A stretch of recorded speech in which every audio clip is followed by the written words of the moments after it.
différentes fondations qui ne cessent de se créer, et ça nous profite, ou ça profite aux initiateurs ou aux fondateurs de ces différentes fondations, aux créateurs aussi. On va en parler avec notre invité, Monsieur Richard Bofenda. On va recevoir. Bonjour, Monsieur Richard Bofenda. Oui, bonjour. Vous allez bien, sentez-vous bien? Oui, santé ça très bien. Ça vraiment dans mon cas. Na profité kopé sambote mingi na bato bazui libaku ya kolanda biso na tongo ya lelo pe kopé mingi mbote na groupe ya fondation l'homme au centre du développement où ils ont dit récent c'est bandaka déjà d'activité depuis 2016 et les lots de qui ont matérialisé en termes mingi za ba assistants différents départements, il y a droit public, droit économique, social, tout ça n'a pas parce que ça a déjà adhéré à idée en gros, ils allaient madame puis mbote mingi na bande konanga mingi ya jeunesse, il y a mouvement de libération du Congo et puis na yemoko kolo fondateur ya idée mouvement de libération du Congo, mais de l'autre beaucoup plus na kolobela mingi les entités territoriales ou découpage au esalimaki et bandaki banda même indépendance mais tout comme on a dit 26 provinces na parmi acteurs et accord au esalimaki accord global et inclusif au esalimaki na 2001 je pense.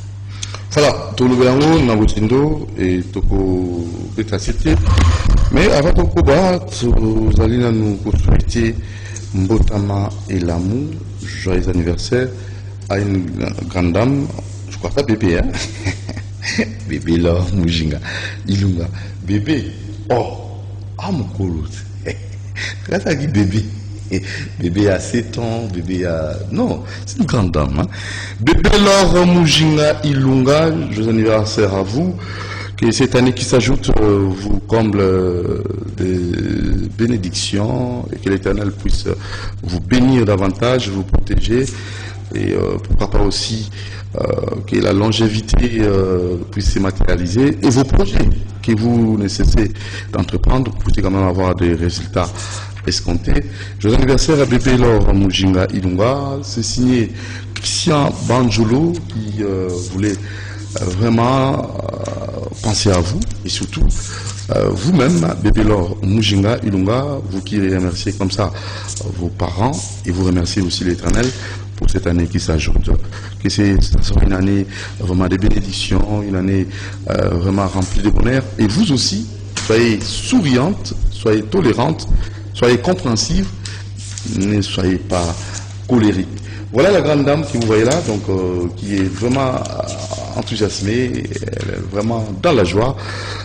Dieu qui l'a protégée et aimerait aussi remercier l'Éternel. Bébé Laure Mujinga Ilunga, bon anniversaire, joyeux anniversaire, happy birthday, Mbutu Kulu Yambote, Mbotama et l'amour, Nkolo Abakisa, Kolo Apesa, Makamoué Suzanne Mopoussé Kokisama. Bébé Laure Mujinga Ilunga, joyeux anniversaire. Ça c'est très bien. Alors on va rapidement. Donc rapidement.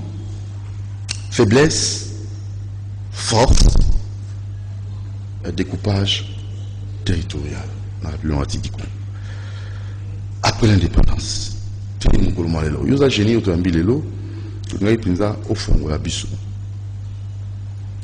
d'abord, pourquoi je suis ici la thématique force et faiblesse et découpage territorial. Ni possible au Lobelang. Oui, ndeko Dudu. Et loko etininga na lobela yango ezali parce que na banzaka na mutu na ngai pe na kati ya parcours na ngai était développement ezali résultat malam oyo moto esengeli akoma na yango pe na kati ya développement yango na monaki aussi il faut qu'on pense gestion, il y a choses publiques. Et na kota qui toujours dans ma recherche scientifique, na monaki que si j'ai une force et faiblesse du découpage territorial en République démocratique du Congo.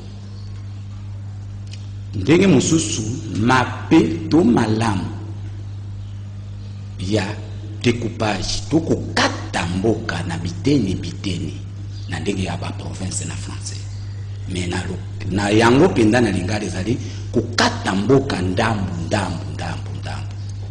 ezali na kendaki na ba recherche jusqu'à ba décret 2000 ya ba 1931 33 la banze ezali époque coloniale ba pensaki kaka na likambo wana et na kati objectif yo banzaki découpage ko katamboka bakataki yango na biteni mususu tina na yango ezali kaka ko sala en sorte ko avancer ba qualité territoriale po ezali na développement te donc la ba province et puis ba territoire ezalaki urbaine et puis monsieur ezalaki ba extra coutumier tout ça détail na ko la kisayo na syllabus na yekota la pré-indépendance mboka na biso ezalaki coupé en 6 provinces kaka wana to évoluer na 11 provinces kaka wana na deuxième république parti à papa Maréchal Mobutu et commis 9 régions et l'ongwe sous na 9 régions papa Mobutu a commis na 10 provinces plus capitale de Kinshasa comme province commis 11 pe na bandi na ba discours na tangi yango na ba décret tout ça tout motonyo so ezala colon ezala biso ba imboka o bayaki kokamba mboka bazalaki toujours na posa ya kokata mboka ezala ndambu mais na kati ya bokati mboka wana ezalaki na ba raison oyo bapusaki parmi ba raison oyo esalaki ngai malamu ezali papa Mobutu alobi pona ko renforcer autorité de l'État donc l'État zala bisika nyonso na ba point wana na ba biti mususu papa Mobutu alobi pona ko réunifier mboka pona ko sangisa mboka intéressa ki ngai makasi papa Mobutu en tout cas coup de chapeau il a pensé il a fait une philosophie à Zouaki mboka il faut ekangama objectif ya komisaki 11 provinces nasima ya papa Mobutu bactère oyo bayaki bautaki na guerre bautaki na bitumba toujours kaka boluki kimia baye kondima na constitution biso nyonso pe toye kondima malgré moi faute ezali parce que tozalaki associé en amote le découpage wana oui pour na yo découpage wana non découpage wana soki ba ezali force to faiblesse non on sentir que force ezamingi te parce que avantage force lolenge muso ezali malamu na yango pe mabe na yango oko juger siko ko sala sorte ya pourcentage vous saurez découpage et comme même la bisoni objectif Mobutu akataki papa Mobutu akataki s'il vous plaît 11 provinces en 10 plus capitale de Kinshasa comme 11 ezali ko sangisa mboka efficacité ya gestion aussi présence et autorité de l'État na entité territoriale ou pas province lelo tout comme en 2006 les constituants va penser découpage à 26 provinces c'est-à-dire 25 provinces et capitale de Kinshasa il y a le statut des provinces comme 26 objectif inatangeli na tuni bango balobi pona toluka d'abord développement ya mboka pe to renforcer une gestion efficace ya makasi ya très intéressant. Et ça qui peut malam. Alors, tu es évoluer. Quand tu as constitué un balobi, délai pour nato matérialiser, il faut 36 mois constitutionnel. C'est-à-dire 2006 à 2009. Total 2009, ça limité. 2010, ça limité. 2011, deuxième mandat. 2012, deuxième mandat bandit. 2013, 2015. Ancien président honoraire, M. Joseph Kabila, a sali ordonnance.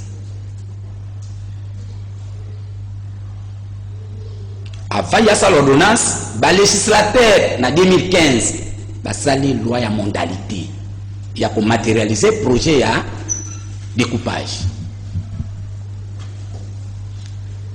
Or, le Seigneur qui a sali en 2009, c'est la constitution.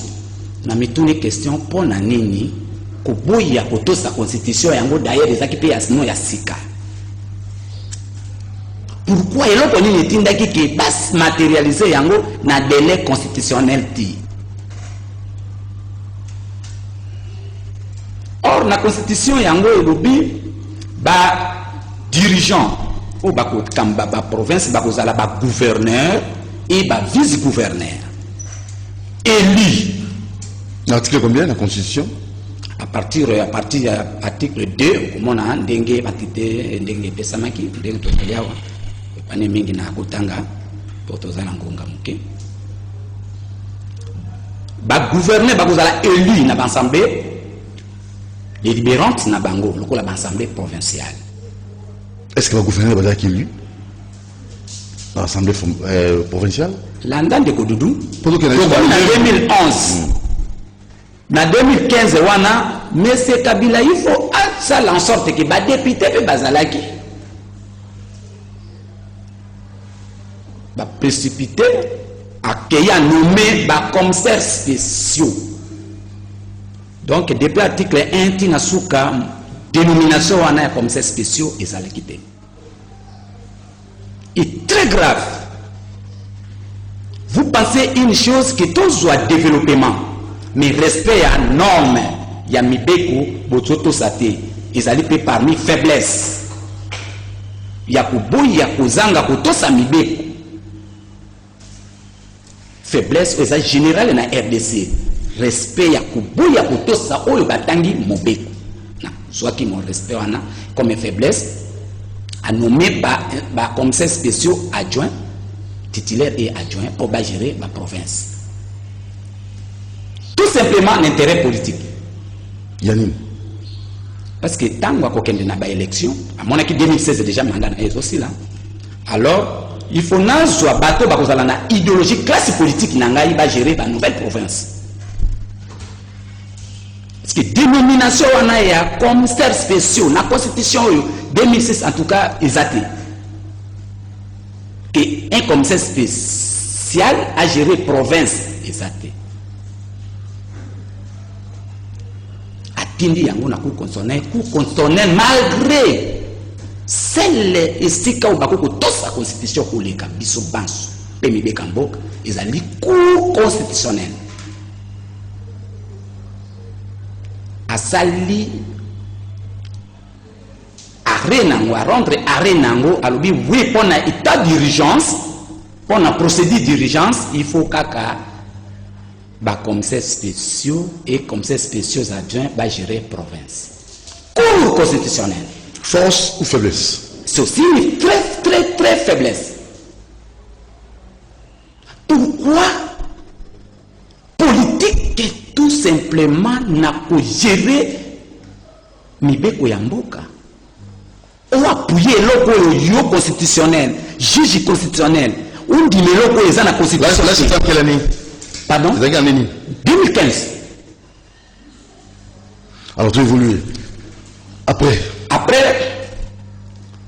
bah, matérialisé en 2018, il y a une élection. Je pense que non, votaki, gouverneur Lialelo. et cause toujours problème nakanisi même awa nazwa ki makanisi wana parce que même sur otali c'est place politique c'est développement toyété ok mais objectif finalement 11 à 26 provinces toujours développement na découpage ça les mitoté deko dudu soki ezali na développement yo moko zali ko yoka awa mikolo nyonso média moko te okoki kolanda lundi ti samedi ça yoka problème se pose au niveau des provinces même ici na Kinshasa. C'est dû à quoi? Na ba rétrocession na gestion oyo ba constituer ba pensa kiki toko découpage ko amener biso na développement na une gestion efficace les lots de Kodoudou beaucoup de faiblesses notamment division. Il fallait soit développement, il fallait soit gestion, c'est-à-dire bah penser que balobi l'administration auprès de l'administré, administrer c'est-à-dire population. Bakoma pembeni. Bakoma pembeni. Synergie. Le gouvernement national. Ba penser na ba problème ils allaient pas na ngai na Chwapa. Ils allaient pas na ngai na nord ou bangi sud ou bangi. Il est monene. Il est qui monene. Alors il faut une force politique et administrative. Et la pembeni na bango. Et ça la souci. OK. C'est ça l'esprit du constituant. Mais les loyaux na kobengi yango lokola cérémonie ya ba fête politique et cérémonie ya et otobengi yango ba salle de fête. Yo en tant que génie du jour. En tant que génie du jour. Est-ce que découpage territorial et même développement tout découpage territorial est comme même développement il n'aura jamais ce qui balandi c'est l'esprit à constituer. Pourquoi? Développement est accompagné dans beaucoup de valeurs, donc enjeux. Na kati ya découpage, les législateurs ont pensé, les constituants ont pensé qu'il faut tout accompagner Yango. Et parmi, comment on a bien matérialisé 2015, pourquoi? Parce que le législateur a mon acquis moyen. Il fallait accompagner, facteur de moyen. Il faut un budget conséquent, très conséquent, pour matérialiser le projet où il y a découpage de 11 à 26. Mais si vous avez rétrocession, vous avez rétrocession. Excusez-moi. Tout na professeur Njoli, Jacques Njoli. Constitutionnaliste. Tout na Mbata. Constitutionnaliste. Est-ce que mon rétrocession ça se trouve dans la Constitution de 2006? C'est aussi une faiblesse. Donc on peut se mettre sous faiblesse, monsieur. Oh. C'est retenir à la source. Ce n'est pas rétrocession. Donc ça me fait très mal. Mais tous les batabilok amikete. Constitution lobby rétrocession fait. Je pense à l'article avant que na copie ça na constitution la copie ça na constitution na yebisi faut toujours recourir na temps parce que ça démarche constitution ça na 229 articles pour na kanganyon so eza passé mais si ils allaient retenir à la source c'est-à-dire otindingai gouverneur otindingai ba nommer ngai gouverneur ya Chwapa na oyo ngana réaliser comme production na ngai oui na kopesa yo 60% retenir na kotindela yo te na kokata libela 40%. Après 62 et que na gouvernement central. Alors rétrocession oyo lobi yango ngana yo ki yango même na constitution te parce que na salle déjà année mobimba na sala démarche nango. Rétrocession c'est-à-dire na 100 millions ngana zui. Ngana za gouverneur il y a un gouvernement central. Na juste 100 000, na 100 000 wana nyos. Et pas na yo central. Et pas na yo central. Et yo central ozui yango. Noki ozongi selinga 40% nanga. C'est l'homme ibeko soki tindi bongo. Mais na Congo tozana modèle wana te, na régime wana te, il y a rétrocession. Tozana de retenir à la source. Bougumès a pour retenir la source. Pas ça pas la province. secteur ou chevalerie à retenir yango na source. Est-ce que Bakpata mais la constitution, est-ce que les Congolais ont atteint? Non, mon vieux non, bayebi plus que là. Population. Population, bon, population. Alors la culture atteint la constitution. Yango fondation, l'homme au centre. C'est toi l'homme.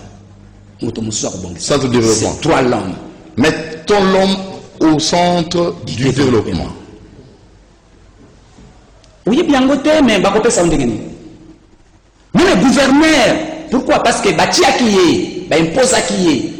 À cause de la rétrocession. Monsieur Kazaki élit démocratiquement avec l'autonomie de gestion. Ce qu'on a découpage, on a ça autonomie de gestion. Donc, non. Injonction zate. Les lois nazoye bisayo, je regrette. Tout le wana un tribal, tout commune ethnique, tout comme tina cla. Pour le découpage. Le développement, le découpage territorial. On a la faiblesse. Parmi les faiblesses, parce que même un constituant a exposé des motifs à l'obiboy. Il faut toujours, on a un peuple congolais, bandimi, oui, non, au baïba quitté, informer qui bangote, parce que normalement, va élaborer la constitution, il faut qu'on associe le peuple. Il y a un contenu. Gestion, chaos, province, chaos. Mais vous avez un haine. N'a pas ce exemple. Nous avons pas ça poignon sur Yamboka na besoin de mon côté. Or que les lois dans le monde, il faut privilégier une justice distributive. Oui, il faut permettre de banamboka la mouke na oyo tozana yango. Répartition distributive. Par exemple, tu as pas. Bakomi province, en ce district.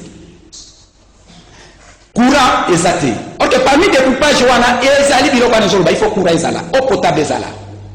Ba moyen ezala. Même bilanga ya minene. Ezala. Bon,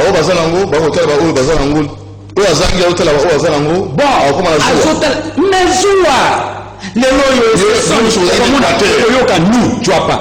On dit de parler de l'unité nationale, tout le bataille grec Équateur. Après, je vais le voir. Au côté de la situation, tu vois pas. Tu as pas vu la possibilité. Beaucoup. Nakanisa Oyo qui guerre entre, excusez-moi, na Bakombo, bato ya Papa Willy Bakonga, na bato ya aménagement. Avant l'aménagement territoire, comment il y en a? Nani, comme nani, Widal, nani, comme Kimi. Mboyo, comme na Mboyo, à ministre de l'eau.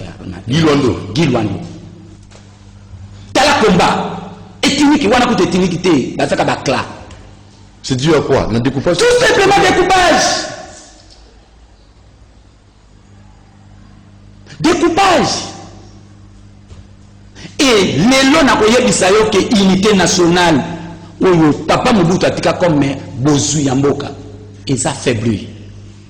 Ils affaibli. Très affaibli. Mais dans les outils Koulouba, ils ont qui pour rapprocher, administrer, hein? Administration administrée. Administration administrée. Mais si pour le développement, est-ce qu'on peut pas que ça là on pour profiter de la population? À deux places, il y a un lobby. Parce qu'il y a aussi pour la force dans nos appuis. Parce que vous avez juste évoqué les faiblesses. Il y a décentralisation. Force, il y a décentralisation. C'est-à-dire pour rapprocher l'administration auprès de l'administré. Première force. Deuxième force, c'est-à-dire ça crée l'emploi. Et créer emploi. Parce que tous on a 26 gouverneurs et 26 vice-gouverneurs. Plus 5 ans et quelques personnes ou citoyens congolais va boucher emploi. Très bien. Force n'a faiblesse. Et les alliés faiblesse. Parce que constitution, pourquoi les constitutionnels? Je pense qu'à unité nationale. C'est-à-dire qu'il y a quelque chose qui ne va pas. Pays, ça a un problème. Mobutu a crié, tous a crié unité nationale, jusqu'à aujourd'hui. Alors, Nakati a unité, il faut découper. Est-ce qu'on soit unité? Et dans le besoin de gestion efficace, il faut d'abord des personnels. Au atteindre le développement de na moto oyo na mboka na biso te pa na chwapa. Soko ke inde ko dudu so ba moyeza linga na to komi na chwapa. Ba ko betelo solo ke un gouverneur. Il fallait best objectif na gestion na bomisi citoyen. Ça veut dire quoi? Mais dans un moment donc il fallait administrer administration prêt administrer au commission anti-batouana. Mais est-ce qu'ils ont quand même du bureau? D'ailleurs, pas individu à tomber les bango. Aussi des moyens. Ils ont les facteurs, il faut accompagner par moyens, par budget. C'est-à-dire l'impréparation. C'était trop vite. Trop vite pour les intérêts politiques. Donc, il croyait que certains politiciens croyaient que ce qui est au Katimbo Kaboé, c'est un mois par an, c'est développer. Au contraire. Au contraire, parce que par exemple, yo passé parce que ngai nazali na diamant or ko bati or temps, mais ba individu ne pas besoin yango. Même retenir la ressource c'est aux alatés. Les impôts, bah c'est qui va faire sa politique à la province, exacté. De Doudou n'a comprendre les lots. Ils ont habité comme Moussou ba province, Moussou ba district et Moussou Yakala. Ils ont contribué même dans le gouvernement central. Il y a pour moi à l'époque. Il y a des sociétés où Etongama, Miba, Etongama, Natuapa. Il y avait 13 EVA. Et chaque EVA engageait combien de personnes? Développer mes alliés, koyaka te l'importation ya bilo. Développement ekoyaka te na diamant ko bati d'ailleurs nga depuis tongo lundi tina komi boyinga na lia diamant te na teka diamant te. Des kodoudou des personnes na ebisio et même adhésion il y a intellectuel na kati ya fondation. Voilà, alors pour clore, parce qu'il y a des envolées où on va aussi associer M. Nabi Okito, où Azali Moko, coordonnateur de la Martyr, je crois, il a aussi quelque chose à dire. Et votre fondation, Mettons l'homme au centre de développement, vous allez encore évoquer ces points-là dans la deuxième partie. Pour conclure, dans le volet où il y a découpage territorial, il y a aussi un Nangonga. Aussi, une demande qui va revoir en gros, est-ce possible? Non, et ça passe matière à nous sur la réforme de la Constitution, mais tout le monde a solution. Première solution, c'est la gestion et la administrateur. Autonomie. Une gestion autonome. Tout le monde a parti politique n'a qu'à gestion. Parce que moto yoyo qu'est-ce qu'il y a comme vision? Même si on peut gérer la province, il faut une personne qui a la vision dans la province. Ce n'est pas donné à tout le monde. Et comment on a le gouverneur, on a moyen d'administrer tout ça là. Hein? Si tout là, n'a pas tangate parce que tu n'as pas mis, n'a tangate. Mbongo ba pesi ye mwa rétrocession o e lobemi na constitution te, matobo ba pesi nga mbongo boye na sala nango nini. Ah. La problématique. Non, ça c'est pas vrai. Bon. Nako ya te pona sa mazé. D'ailleurs, on a sali recherche ma casse pour ouvrir les lots. Oui, l'université de Kinshasa. Des alliés.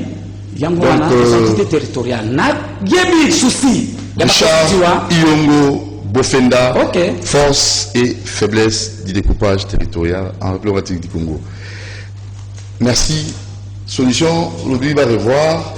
Va revoir d'abord na bateau et bakotinda comme candidat. Compétence et puis expertise na bango na matière de gestion. Très bien. Ça n'est fini. Hein? Ok. Voilà, deuxième volet, nous allons recevoir M. Nabi Okito et aussi M. Bofenda Richard. Ah, en tout cas, dans le volet, il y a Zolo de la Maramba Fondation, l'homme au centre de développement. Nabi, je crois, il va toujours insister sur un peu l'actualité et les Kambaba dans la Martyr. C'est parti.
Bonjour.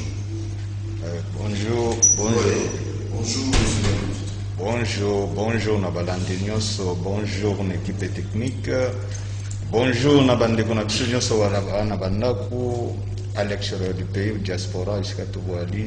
Nagansi Boza c'était déjà pour respecter ces barrières, pour Tommy protéger Bagavanguna. En décembre, Satan lui-même, il est à Vatican pour un petit programme l'année prochaine, il va maltraiter les enfants de Dieu.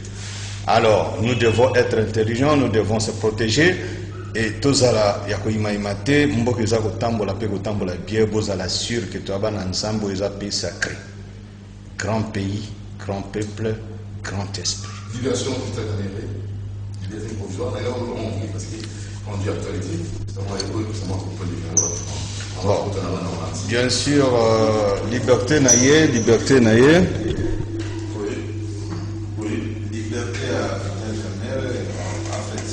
Il est innocent. Moi, je ne peux pas commenter la justice parce que j'ai vécu dans l'injustice notoire. Ma combat tribalisme découpage dans tribalisme. Il a parlé jusqu'au clan. Il a éclaté un jour. Alors, pour moi, biso baoye to souffrir mingi na likambo ya tribalisme.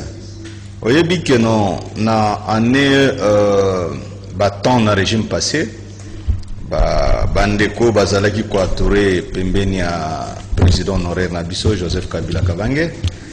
Vraiment nous la famille des généraux qui sentait, on a senti ce qu'on parle de tribalisme.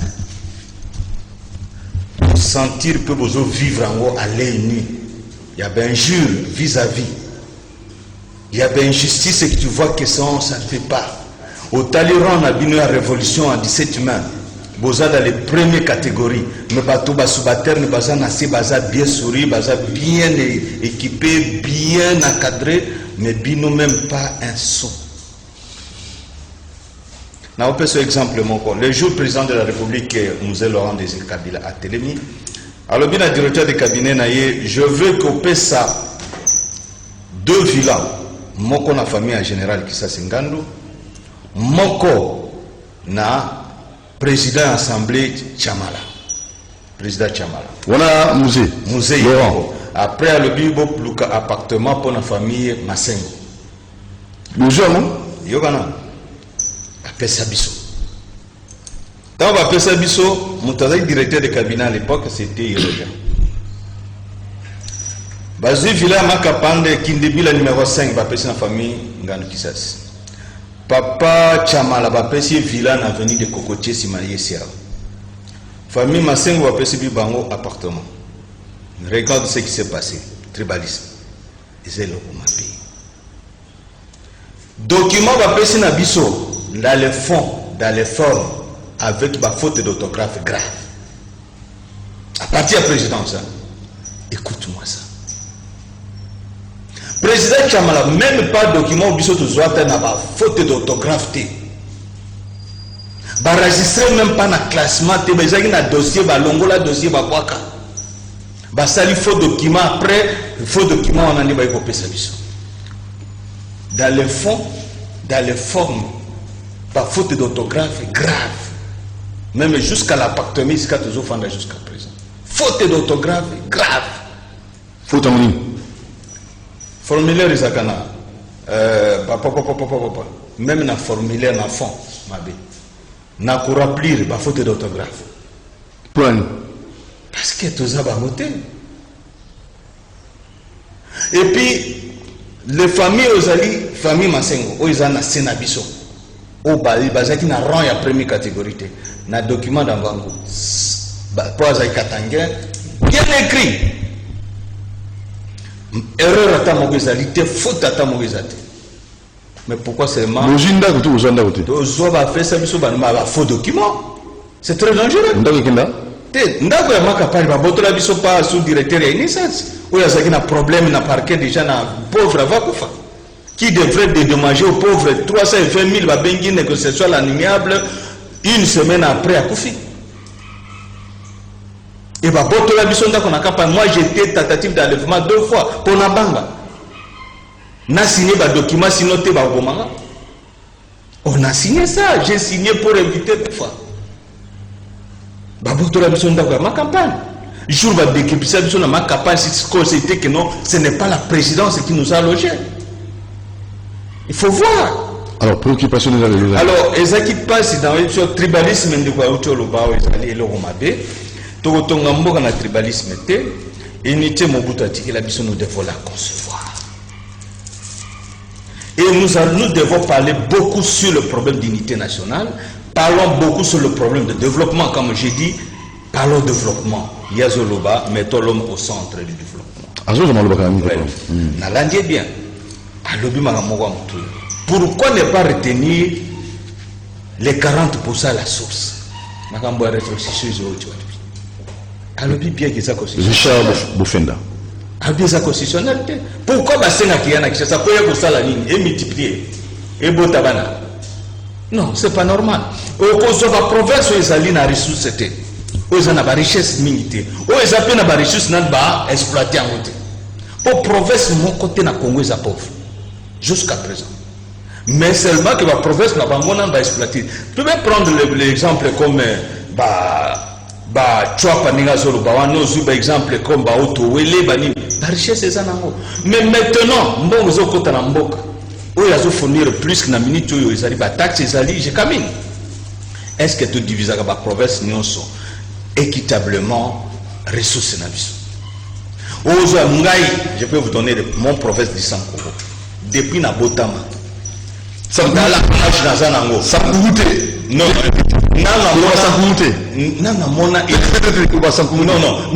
inauguration, il y a quelque chose où ils ont même $30,000. Ils ont ni aéroport, ni hôpital à Malonga, ni train, ni balabala, même à 1 mètre carré asphaltage. Ils ont la superficie à 10 km². Plus que le Rwanda et le Burundi. Mais les provinces, ils ont les locaux à Tamogoté. Au lieu de la province, ils ont un centre hydroélectrique, un barrage, un centre de barrage. Mais ici, quand nous sommes dans le centre, on n'a pas là où aller s'approvisionner dans les pays voisins. Le gouvernement est enclavé. Très enclavé. Très enclavé. D'où il faut passer aux gens du centre qui n'ont même pas où aller s'approvisionner. Surtout nos dirigeants de Sankoro. Mais nous, on peut voter à Banen. Et on a lobby, et ça, les gens, les Sankoro, les Maniema, on a évité ce bande qu'on a biso, tout bota ba ennemi, au banana biso. Banda qui tima bini Ramazan. Je peux citer. Tilelo, moto après ça qu'on a développement du Maniema et Sankoro à Sakate. Mais ils sont occupés de postes très importants. Au Yebi Bangoto. Neuf tu tires à Thomas Waka Otolo.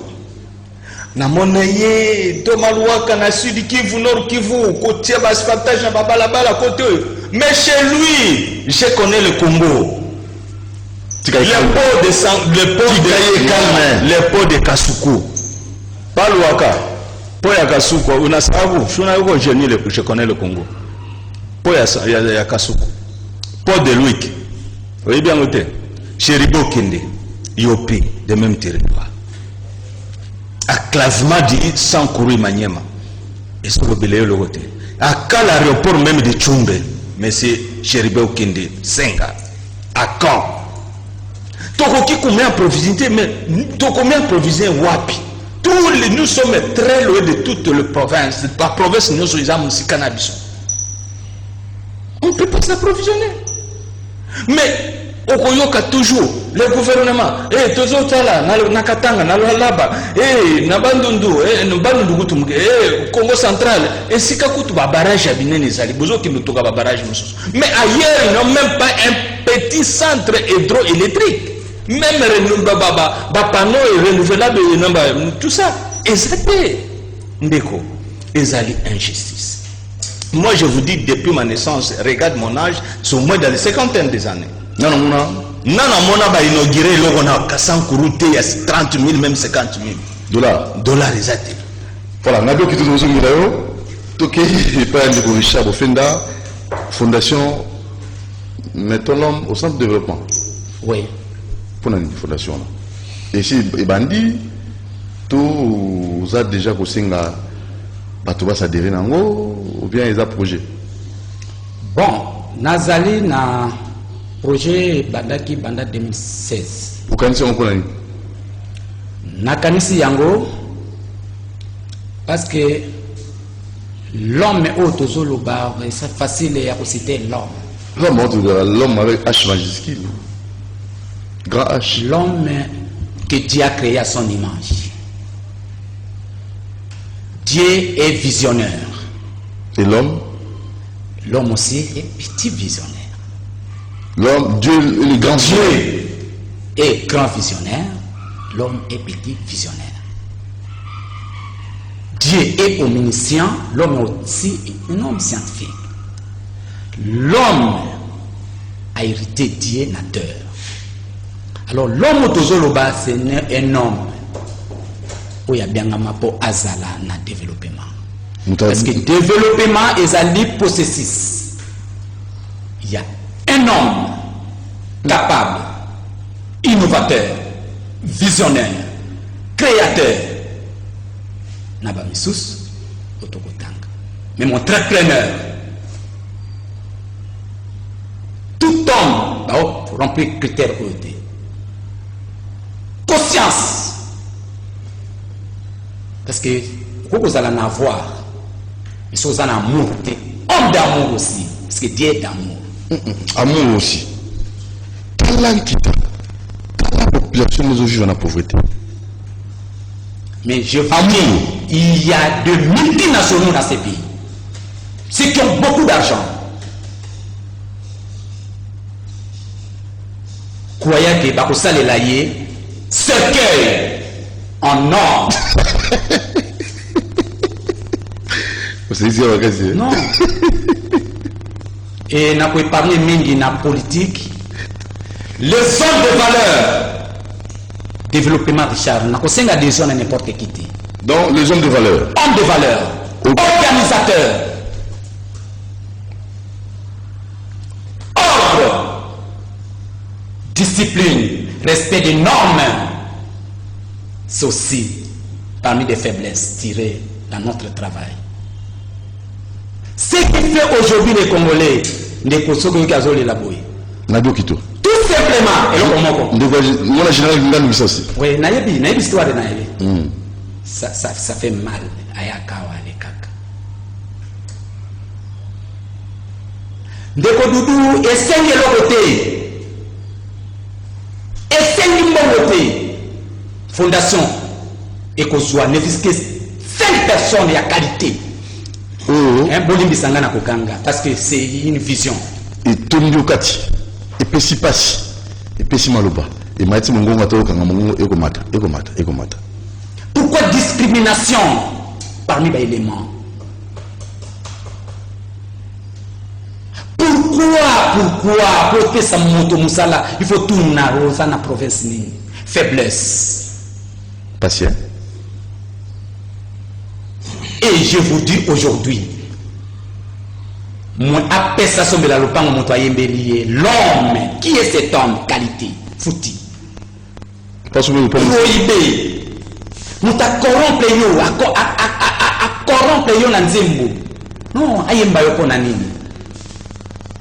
Mais à la télévision pour na kumisa yo pona nini. Tu n'es pas inquiet quand même. Popé Sanga. Popé Sanga yika kamosala. Tout ça au lia. Dans la province nini. Ça c'est fait aujourd'hui. Alors, c'est une vision. Alors, on a 5 adhésions. Fondation l'homme au centre. Et la qualité, l'homme que nous parlons ici, ce n'est pas tout homme. L'homme au espagnol dans la division. Alors, vous avez un numéro de la Fondation l'homme au centre du développement.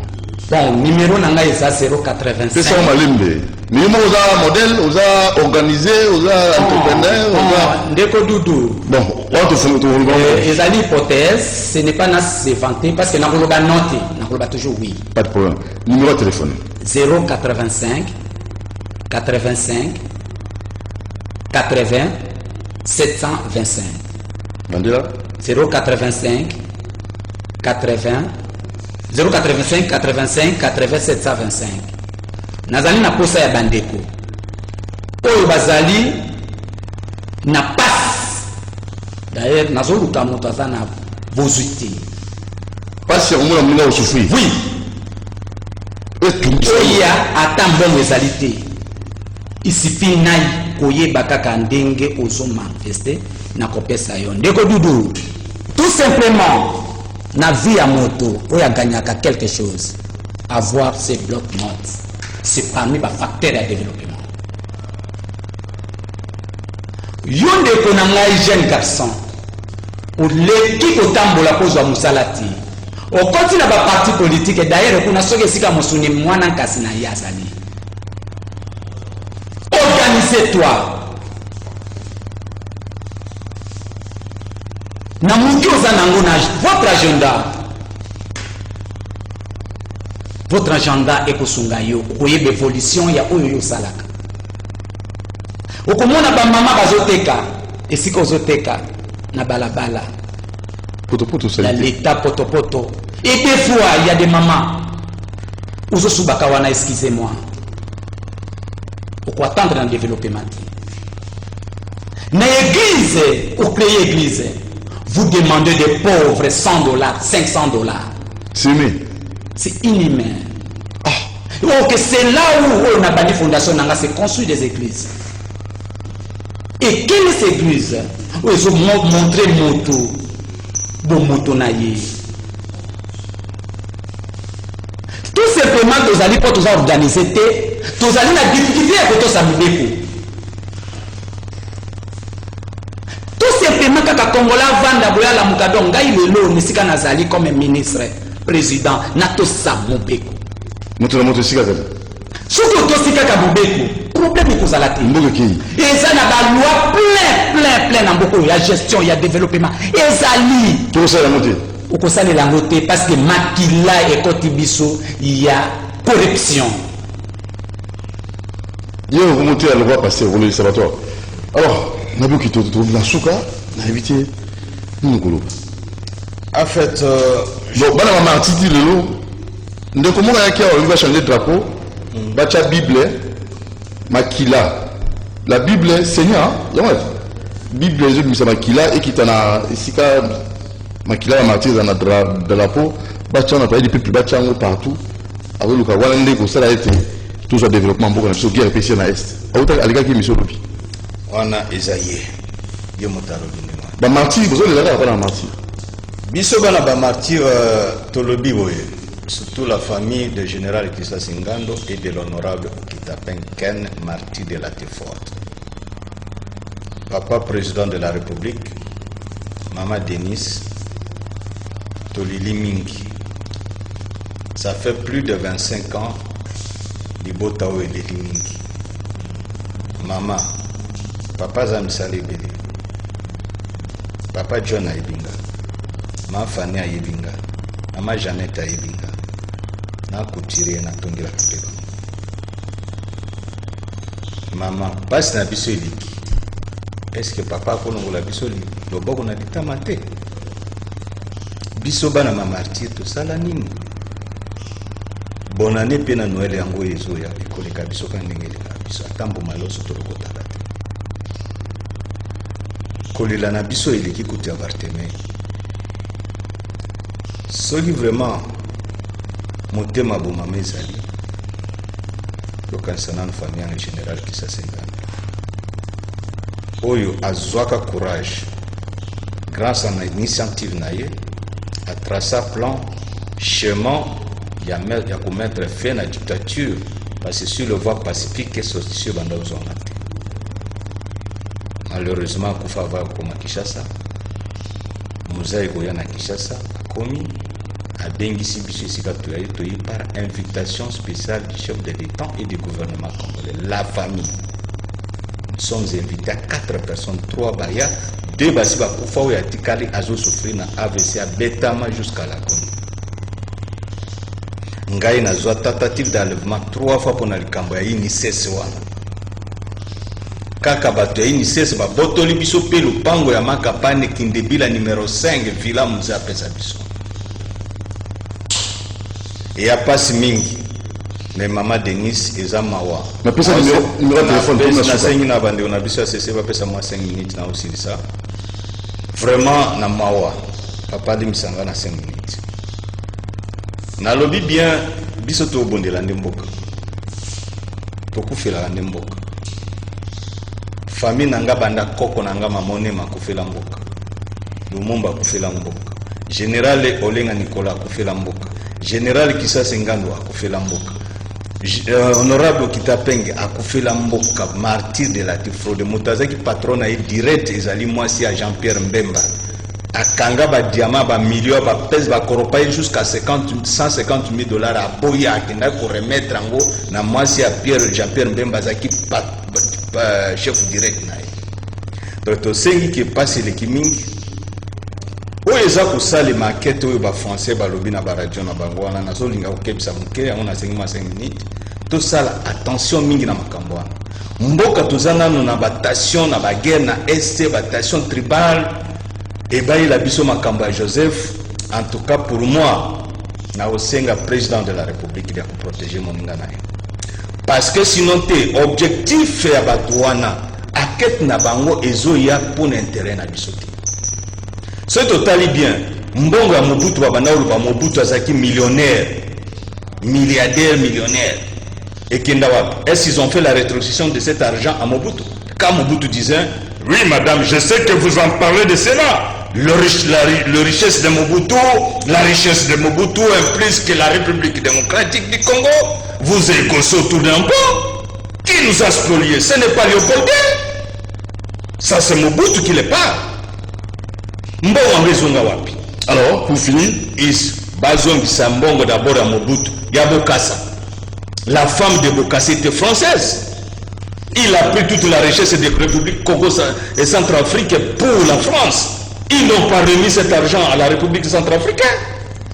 L'argent de Mohamed Kadhafi, plus de 250 millions, ils ont rétrocédé combien à Libye? Le Libye souffre aujourd'hui.